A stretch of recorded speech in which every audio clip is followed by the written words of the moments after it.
So this is a video, quick one to show you how to get the most out of the campus.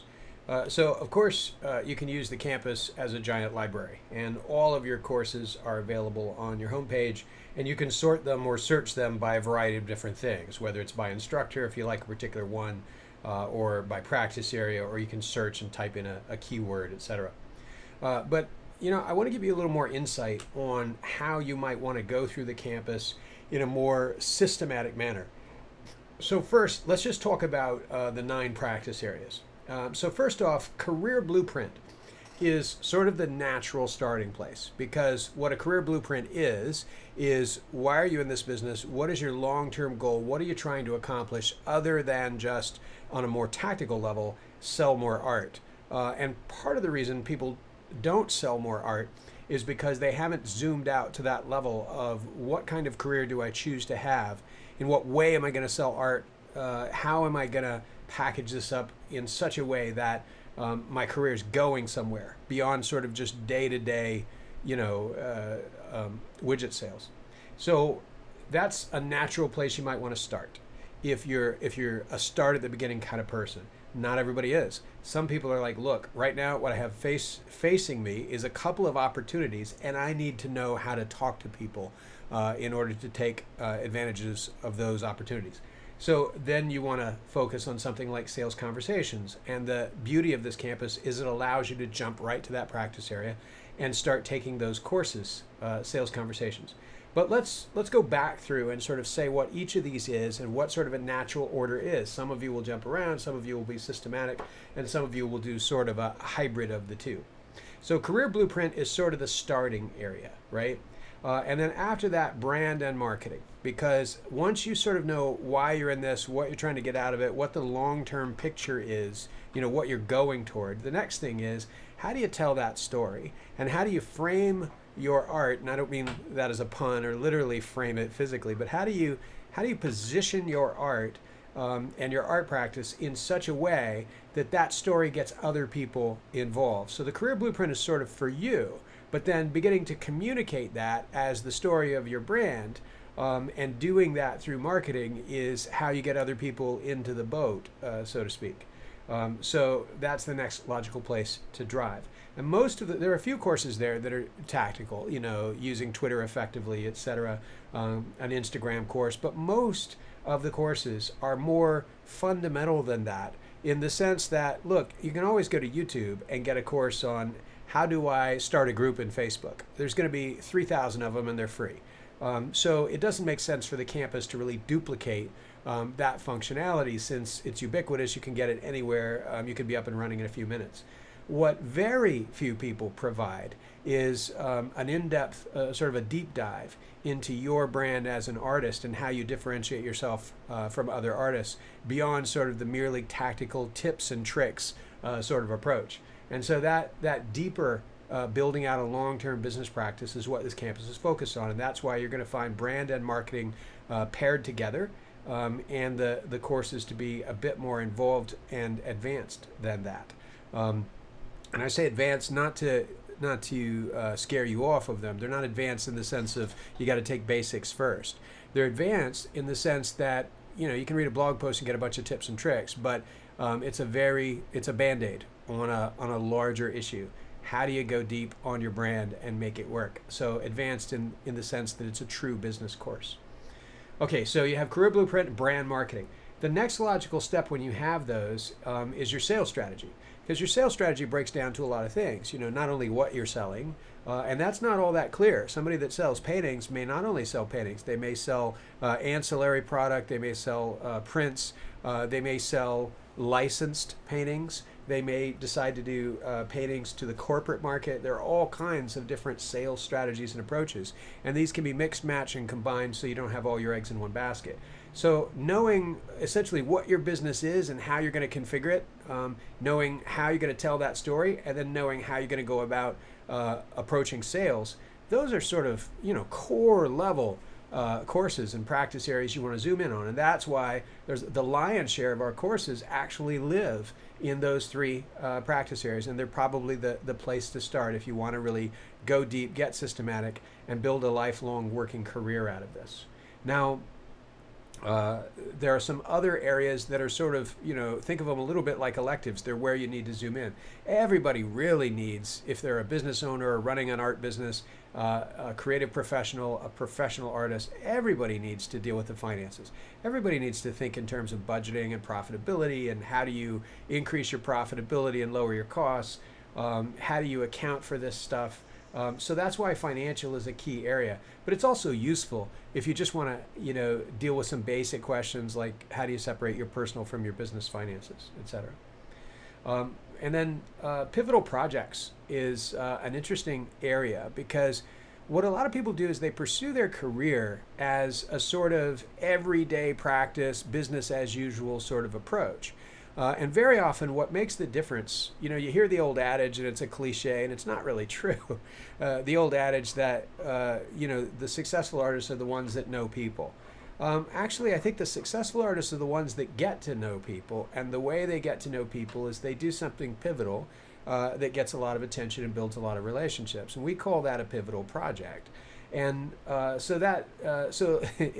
another way of becoming newsworthy and incurring PR, So pivotal projects is a whole area. How do I, aside from the day-to-day operation of my business, how do I carve out time, focus my practice on doing something that will sort of jump the shark, that will leap over the basics of day-to-day art practice and be a pivotal project that advances my career faster, more definitively, and in a more profound and noticeable way. So that's what pivotal projects is. Sales conversations I already kind of talked about, which is, again, it's once you have your sort of sales strategy, now you have to, what avenues you're pursuing, what you're trying to do. But let's say you're trying to go into the licensing or the wholesale market with your art. How do you actually have those conversations? Having a strategy is not the same thing as being able to hold your own, sitting down in somebody's office or going back and forth in email or in your first contact when you reach out to people. It doesn't mean you're successful in doing that, and that's what sales conversations is about. Okay. So another area, a couple of areas that are sort of filling in the gaps. Sometimes you just need a basic technology course, and sometimes you just need a course on something legal, like, well, I have a copyright issue, I want to understand that better. How do I protect my intellectual property? How do I get a contract that's fair and doesn't give away, perpetual worldwide rights to my art for all time? When what I should be selling is the license to use my art for a particular purpose for a limited scope of time, etc. So some of those issues, technology might be, how do I set up an email marketing list and do it successfully in such a way that I'm not having to manually email everybody, and when do I manually email? So those technology and legal logistics areas are necessary areas. And now I want to focus on one last area, which is your peer network. So nobody gets through this alone, and especially in the art business, it tends to be a solitary practice. And unfortunately, you hear a lot of people saying, spend time in studio, that's the key to succeed. And they're not dealing with getting out of the studio, telling your story, as in, your brand story, doing a pivotal project that advances you. And so a lot of that just isn't how careers get built. But in the same way, if you stay in your studio all the time and you don't build a successful peer network, and when I say peers, I don't just mean other artists, I do mean other artists. But I specifically mean two things. One, other artists who think like you. I don't mean they have the same genre. I don't mean they have the same medium. I don't mean every watercolorist you could get together with. Sometimes that's fun if you enjoy it, but it doesn't mean that those meetings or those conversations are productive. But I mean people that are also interested in advancing their career, people who are thinking about their finances, their pivotal projects, their career blueprint. If they've still just drunk the Kool-Aid of, I guess I'll just cross my fingers, and try hard for the rest of my life and hope, then those people aren't necessarily your peers. If they're focused on advancing their career in the way that we're talking about, they might be. But then I'm also talking about industry peers, people who are range from your collectors to museum curators, to heads of arts organizations, to other types of art industry professionals.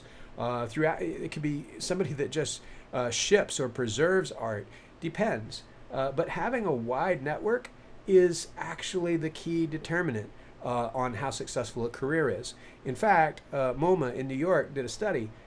It's a pretty extensive and well-published study that shows that it's not even whether your art is good that is as big a determinant as how good your network is. They traced the careers of well-known household name artists for decades, and what they found is that some of the artists who we regard from sort of a scientific or a critical standpoint as being better didn't necessarily have as much success, and their networks were quite small or not diverse enough. Whereas artists who were good enough but who had broad networks and very diverse networks actually had more satisfying, more enriching, more prosperous and thriving careers. And so that's why your career network is important.